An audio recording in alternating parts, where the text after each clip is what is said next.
નમસ્કાર વિદ્યાર્થી મિત્રો, વર્લ્ડિંગ બોક્સ એકેડમીની 14 શાખાના વિદ્યાર્થીઓ ઉપરાંત ગુજરાતભરના સ્પર્ધાત્મક પરીક્ષાની તૈયારી કરતા દરેક વિદ્યાર્થી ભાઈઓ બહેનો માટે આજનો આ લેક્ચર છે એ એક ખૂબ ઉપયોગી સંદેશ સાથે આપ સમક્ષ પ્રસ્તુત થઈ રહ્યો છે. દોસ્તો, સ્પર્ધાત્મક પરીક્ષાની તૈયારી કરતા ગુજરાતભરના ગુજરાતી માધ્યમમાં ભણેલા તમામ વિદ્યાર્થીઓને તૈયારી દરમિયાન એક વિષય છે અંગ્રેજી, એનાથી હંમેશા કંઈક ને કંઈક થોડી ઘણી બીક લાગતી હોય, કંઈક ડર લાગતો હોય. અન્ય વિષયોને સમજવા પ્રમાણમાં સરળ હોય છે, સહેલા હોય છે, વાંચી શકાય, સમજી શકાય એવી બાબત હોય છે. પણ જ્યારે આપણે અંગ્રેજીની વાત કરીએ તો આ એક વિષય બાકીના વિષયોથી અલગ પડે છે. ક્લાસ 3 ની પરીક્ષાઓથી લઈ અને ક્લાસ 1-2 સુધીની તમામ પરીક્ષાઓમાં અંગ્રેજી વિષયમાં ગુજરાતી વિદ્યાર્થીઓ મુશ્કેલીઓનો સામનો કરે છે. તો આવું શા માટે થાય છે? શા માટે આપણને અંગ્રેજી વિષય થોડો અઘરો લાગે છે? અન્ય વિષયોની જેમ આપણે અંગ્રેજીમાં મહેનત કરીએ છીએ છતાં પણ અન્ય વિષયોમાં જે ફાવટ ઊભી થાય છે, આવી ફાવટ, આવી સરળતા અંગ્રેજીમાં કેમ ઊભી નથી થતી? શું આપણે અંગ્રેજીમાં મહેનત નથી કરી રહ્યા? શું આપણે એના માટેના પ્રયત્નો નથી કરતા? તો દોસ્તો, વાત એવી નથી. દરેક વિદ્યાર્થી અંગ્રેજીમાં પણ સારા માર્ક્સ મેળવવા માટે થઈને જેમ બીજા વિષયોમાં મહેનત કરે છે એવી મહેનત આ વિષયોમાં પણ કરે જ છે. પણ તેમ છતાંય તે જે આત્મવિશ્વાસ અંગ્રેજી વિષયમાં આવવો જોઈએ આવતો નથી. આની પાછળ કેટલાક કારણો છે, આની પાછળ કેટલાક મનોવૈજ્ઞાનિક કારણો છે, તેને આપણે સમજવા પડશે. અને જો એને બરાબર સમજી લેશું તો આપણને અંગ્રેજી વિષય પણ અન્ય વિષયોની માફક સરળ લાગશે અને સહજ લાગશે. તો દોસ્તો, એ કયા કારણો છે? તો જો સ્પર્ધાત્મક પરીક્ષામાં વિદ્યાર્થી આર્ટ્સ, કોમર્સ, વિજ્ઞાન એવી તમામ શાખાઓના વિષયો છે એનો સંયુક્ત રીતે અભ્યાસ પોતાની તૈયારી દરમિયાન કરતો હોય છે. અન્ય વિષયોથી અંગ્રેજી અલગ કંઈક આ રીતે પડે છે. બાકીના બધા જ વિષયો માતૃભાષામાં અવેલેબલ છે, માતૃભાષામાં તેનું કન્ટેન્ટ અવેલેબલ છે. શિક્ષકો જે કંઈ ભણાવે છે એ પણ આપણી માતૃભાષા ગુજરાતીમાં ઉપલબ્ધ છે. જ્યારે અંગ્રેજી કોઈ એક સબ્જેક્ટ ન હોવા ઉપરાંત માત્ર એક વિષય જ નથી અંગ્રેજી, પણ અંગ્રેજી એક આખી અલગ ભાષા છે દોસ્તો. તો ભાષાને અન્ય વિષયની માફક શીખી શકાય નહીં. સામાન્ય રીતે કોઈ પણ ભાષા જે છે એ સાંભળવાથી અને સાંભળેલી વસ્તુને દોહરાવાથી આવડતી હોય છે. તમે સમજો, તમારી અને મારી માતૃભાષા ગુજરાતી છે, બરાબર? આપણે જ્યારે જન્મ્યા અને જેમ જેમ આપણે સમાજનો હિસ્સો બનતા ગયા, મતલબ કે આપણી જે સામાજિકરણની પ્રક્રિયા શરૂ થઈ, તો સૌથી પહેલા આપણા કાનમાં જે શબ્દો પડે છે એ આપણી માતૃભાષા ગુજરાતીના શબ્દો પડે છે.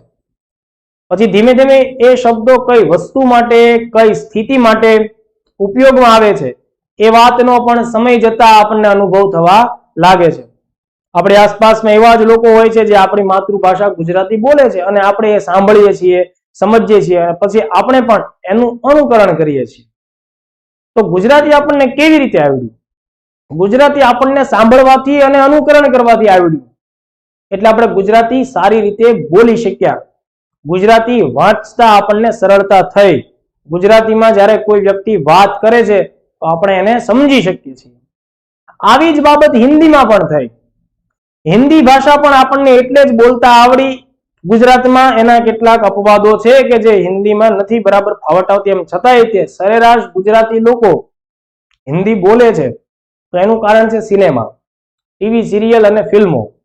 જેટલું આપણે જોયું તો આપણને ખબર પડવા મળી કે આ રીતે હિન્દી છે એ બોલાય છે. એક બાબત તમે સ્પષ્ટ સમજો કે ગુજરાતી કે હિન્દી ભલે આપણને બોલતા આવડે છે, એમ છતાંય તે આપણને હજી બંને ભાષા સાથે સંકળાયેલા વ્યાકરણના પાયાગત મૂલ્યો કે પાયાગત સિદ્ધાંતો છે એનો ખ્યાલ નથી. આપણે ગુજરાતી વ્યાકરણ સમજતા નથી, છતાંય આપણે આપણો વ્યવહાર ગુજરાતીમાં કરીએ જ છીએ. એવી જ બાબત હિન્દીમાં પણ છે. તો આ બંને ભાષા છે એ આપણી સાથે જોડાણી, આપણે આ ભાષા સાથે જોડાણા, તેની પાછળનો એક જ કારણ છે કે ભાષાને સમજવાથી, સાંભળવાથી એ જ એક રસ્તો છે કે આપણને ભાષા આવડી શકે. સાંભળો અને એનું અનુકરણ કરો. અંગ્રેજી નથી આવડતું એનું કારણ આ છે દોસ્તો કે અંગ્રેજી સાંભળીને અનુકરણ કરવાની જગ્યાએ આપણે સીધા જ એના વ્યાકરણના નિયમોથી શરૂઆત કરીએ છીએ, બરાબર? હવે કોઈ પણ ભાષા હોય ને એનું વ્યાકરણ એ જે તે ભાષાના એકદમ શુદ્ધ સ્વરૂપ કેવી રીતે અસ્તિત્વમાં આવ્યું ને તેની જ સાથે ડીલ કરે છે. પણ ભાષાને શીખવા માટે થઈ વ્યાકરણના નિયમોને જો થોડો સમય તમે સાઈડમાં મૂકશો અને વધુ ને વધુ શબ્દો શીખશો તો જ આપણને એ ભાષા આવડશે, તો જ આપણે એનો વ્યવહારને સમજી શકશું. તો અંગ્રેજીને શીખવા માટે પણ સૌથી પહેલી પાયાગત જરૂરિયાત દોસ્તો છે, કોઈ પણ ભાષાને શીખવી હોય તો સૌથી પહેલા એ ભાષાના શબ્દોને શીખવા પડે. શબ્દો એ ભાષાના પાયાના પથ્થરો છે.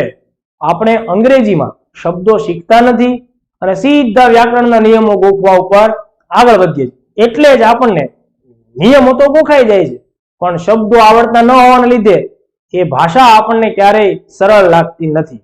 તો આપણે અંગ્રેજી જો શીખવું હોય અને સમગ્ર ગુજરાતના વિદ્યાર્થીઓ માટે આજે અંગ્રેજી ભાષા એક મોટો જટિલ અઘરો લાગતો વિષય ગણાય છે, એક અભિશાપ સમાન ગણાય છે, તો તેને દૂર કરવા માટે આપણે તમારે અને અમારે કટિબદ્ધ બનવું પડશે અંગ્રેજી શબ્દ ભંડોળ ડેવલપ કરવા માટે. જો આપણે વધુ ને વધુ અંગ્રેજી શબ્દો જાણશું, તેનો અર્થ સમજીશું, ગુજરાતીમાં જેનો અર્થ સમજવાનો છે અને તેનો કેવી રીતે વાક્યોમાં પ્રયોગ થાય છે, જો આપણે આ પદ્ધતિથી આગળ વધશું, સાથોસાથ આપણે જે તે શબ્દ હોય તો તેના સમાનાર્થી શબ્દો ક્યાં છે, જે તે શબ્દના વિરોધી શબ્દો ક્યાં છે, એને પણ સાથે સાંકળશું તો તમારું શબ્દ ભંડોળ ચોક્કસપણે તૈયાર થઈ જશે. બરાબર. બીજું યાદ રાખો કે કોઈ પણ બે શબ્દ છે એ સંપૂર્ણપણે ક્યારેય સમાન હોતા નથી. ભલે એને સમાન અર્થી આપણે કહીએ, પણ બે શબ્દ ક્યારેય સંપૂર્ણપણે એકબીજા માટે વાપરી શકાય નહીં. હું તમને સમજાવું. એક શબ્દ છે પાણી, એના માટે સમાનાર્થી શબ્દ પૂછાય તો આપણે જળ પણ વાપરીએ અને ક્યારેક નીર પણ વાપરીએ. તો યાદ રાખો, જળ શબ્દ જ્યારે આપણે વાપરીએ ને ત્યારે જે પાણી છે ને એની પવિત્રતાનો બોધ એમાં થાય. જળ શબ્દ વાપરીએ એટલે પાણી છે એ પવિત્ર પાણી છે એવો ભાવ આપણા દિમાગમાં આવતો હોય છે. તો સંદર્ભ બદલાણો એટલે શબ્દ બદલાણો. એવી જ રીતે નીર, તળાવના પાણી માટે આપણે નીર શબ્દ ન વાપરીએ, નદીઓના પાણી માટે નીર શબ્દ વાપરીએ. પાણી જ્યારે ફ્લોમાં હોય તો એને નીર કહેવાય. પણ આપણે અહીંયા એટલી ડિટેલમાં જઈને અંગ્રેજીમાં શબ્દ ભેદ સમજવાનો નથી. આપણે એના સંભવત નજીકના શબ્દો લેવાના છે. બીજું યાદ રાખો, કોઈ એક શબ્દ હોય કોઈ પણ ભાષાનો, એના અસંખ્ય સમાનાર્થી અને અસંખ્ય વિરુદ્ધાર્થી શબ્દો તમને મળશે જ. તો પ્રયત્ન પણ એવો જ કરવાનો છે કે જે વધુ નજીકનો સમાનાર્થી શબ્દ હોય, વધુ નજીકનો વિરુદ્ધાર્થી શબ્દ હોય, આપણે એને જ પસંદ કરવાનો છે. એવું ન થાય કે આપણે એવા શબ્દો લઈને 25 સમાનાર્થી ગોખી નાખીએ, એના 50 વિરુદ્ધાર્થી શબ્દો ગોખી. આવી આપણે મજૂરી કરવાની નથી. એટલે 11મા અને 12મા ધોરણની ગુજરાત સરકારની પહેલી અને દ્વિતીય બંને ભાષાની જે અંગ્રેજીની પાઠ્યપુસ્તકો છે તેમાંથી વર્લ્ડિંગ બોક્સ એકેડમી દ્વારા એક આખો શબ્દકોશ તૈયાર કરવામાં આવ્યો છે અને એ જ શબ્દકોશમાંથી અમે તમને દરેક લેક્ચરમાં ખૂબ અગત્યના 5 શબ્દો છે એની ચર્ચા કરીશું. આ 5 શબ્દો એવા હશે દોસ્તો કે જે ડિટેલમાં તમને સમજાવવામાં આવશે. શબ્દના નજીકના સમાનાર્થી, તેના ભાવાર્થો, તેના નજીકના વિરુદ્ધાર્થી અને વાક્યમાં એ શબ્દ કેવી રીતે પ્રયોગ થાય છે એ પણ સાથોસાથ તમને સમજાવવામાં આવશે. તો ચાલો દોસ્તો, તમે અને અમે એટલે કે આપણી ટીમ સાથે મળીએ અને આ અંગ્રેજી વિષય જે છે જે આપણને ટફ લાગે છે, અઘરો લાગે છે, યાદ નથી રહેતો, સમજાતું નથી એટલે યાદ નથી જ રહેવાનું, સીધી વાત છે. સમજાય તો જ યાદ રહે કોઈ પણ વસ્તુ. તો આપણે આ આખા અભિશાપને દૂર કરવાનો પ્રયત્ન કરીએ. અમે એના માટે તૈયાર છીએ. શું તમે તૈયાર છો? વર્લ્ડિંગ બોક્સની તમામ શાખાના વિદ્યાર્થીઓને ખાસ અપીલ કે આ એકો એક લેક્ચર્સને આપણે જોવાનો છે અને શક્ય એટલું આપણે એને પ્રોત્સાહન આપવાનું છે. વર્લ્ડિંગ બોક્સ સિવાયના ગુજરાતભરના તમામ વિદ્યાર્થીઓ માટે પણ આ જ બાબત લાગુ પડે છે. જો તમારું અંગ્રેજી નબળું છે તો યાદ રાખો, અંગ્રેજી વગર આજના સમયમાં સ્પર્ધાની અંદર માર્ક્સ મેળવવા ટકવું મુશ્કેલ પડશે. જે કોઈ પાસ થાય છે છોકરાઓના સરેરાશ અંગ્રેજી સારા હોય. આ એક એવો વિષય છે દોસ્તો, ભરોસો રાખો, એની નબળાઈને દૂર કરી શકાય એમ છે.